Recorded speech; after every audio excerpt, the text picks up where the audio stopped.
सो ये बहुत interesting question है। आप लोग यहाँ पे सुनिए मैं क्या बोल रहा हूँ। शिवलोक गोलक वैकुंठ क्या है गुरुजी? जो लोग बोलते हैं कि मैंने ध्यान में गोलक देखा हूँ, ठीक है, ऐसे बहुत सारे लोगों के मन में ये प्रश्न होगा कि वैकुंठ लोक क्या है, शिवलोक क्या है, गोलक धाम क्या है। किसी ने मुझसे पूछी है, she is a lady I think. So मैं आपसे कहना चाहता हूँ कि ध्यान में किसी ने गोलक लोक देखा है, वैकुंठ देखा है, ध्यान में जाकर देखने का काम जब तक जो चल रहा है, ये एक मानसिक क्रियाकलाप है, एक इमेजिनेशन है, एक फैंटासी है। अब ध्यान में जाकर आप कुछ देख रहे हैं कि मैं कहीं कुछ देख रहा हूँ, यहाँ पे स्वर्ग है, यहाँ पे वैकुंठ है, ध्यान में हम चले गए थे और देखा। ये एक इमेजिनेशन है, एक मानसिकता है, अपने मन में ही आप देख रहे हैं, चीज़ें देख रहे हैं, मानसिक क्रियाकलाप है। ध्यान का परम उद्देश्य है कि मन से ऊपर, इंद्रियों से ऊपर जाना है। ये तो देखने की बात हो रही है। इसको ध्यान में ही कहा गया है, आध्यात्मिक में कहा गया कि ये योग माया है। आप ध्यान में करते करते योग माया में फंस गए हैं। योग में भी बहुत माया है। तो पंच इंद्रियों से तो आपको माया तो दिख ही रहा है, ये दुनिया जो भी दिख रही है वैसी है नहीं एक्चुअल में। लेकिन ध्यान में भी योग माया में लोग फंस जाते हैं, क्या क्या देखने लगते हैं, साक्षात्कार करने लगते हैं, देवी देवता का भी साक्षात्कार करने लगते हैं, ये वो सब योग माया है। अगर आप सच्चे साधक हैं तो ऐसी योग माया में ना फंसे, ध्यान कीजिए।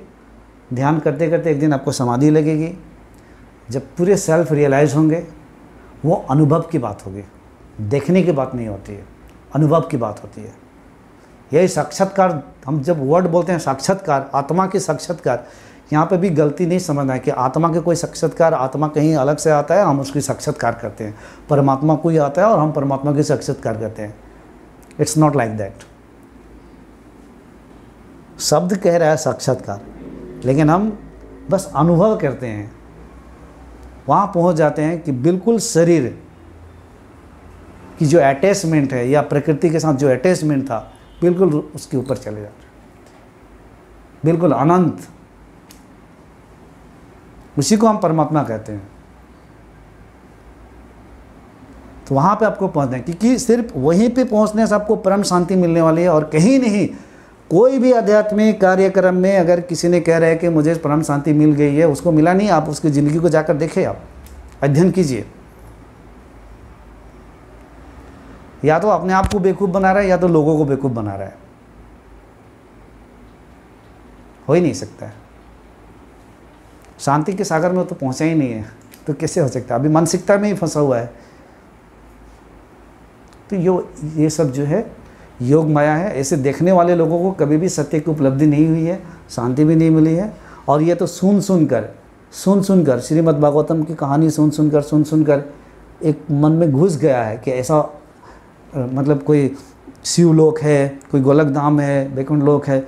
वही सुनकर अवचेतन मन में स्टोर हुआ है, जो कि उनको ध्यान में कभी कभी वो बाहर आने लगता है, दिखाई देने लगता है। जैसे ध्यान कर रहे हो आप, तो कभी पेड़ पौधे भी दिखाई देते हैं, कभी आपको शिव भी दिखाई देंगे, कभी कृष्ण भी दिखाई देंगे, कभी कभी आपको भूत प्रेत भी दिखाई देंगे। कुछ लोग को बोलते हैं भूत भी दिखाई देता है, कोई टाइगर्स भी दिखाई देते हैं, लायंस भी दिखाई देते हैं, कभी कभी किसी को लाइट दिखाई दे रहा है। अरे ये सब जितने दिखाई दे रहा है, अभी आप ध्यान के आगे जाओ, कुछ दिखाई नहीं देता है। मानसिक ऐसा कुछ दिखाई नहीं देता है। दिखने का काम जब तक हो रहा है तब तक योग माया है।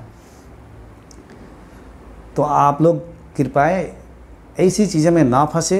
ध्यान के उस छोर में पहुंचना है जहां कुछ नहीं होता है, जहां कुछ नहीं, पूरे समाधि के स्तर पर पहुंचे। कुंडलिनी जागरण के बाद भी साधना को आगे रखे और उस आत्म साक्षात्कार यानी कि पूरे आत्मस्थिति, योग सिद्धि, आत्मस्थिति, आत्मवत, वहाँ तक पहुँच गए। यानी कि आपके शरीर की भाव है ही नहीं बिल्कुल कि मेरा शरीर भी है ही नहीं बिल्कुल। हर वक्त आत्मवत रहते हैं आप,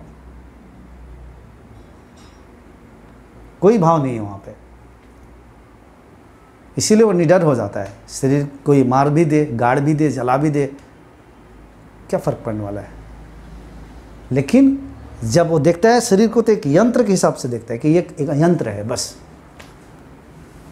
मेरी यंत्र है, गाड़ी की बात है, इसको ठीक ठाक से रखना है, इसी यंत्र से कुछ सेवा करना है, काम करना है, कुछ भी करना है। तो आप कृपया ऐसे चीज़ों से बिल्कुल दूर रहे और योग साधना कीजिए।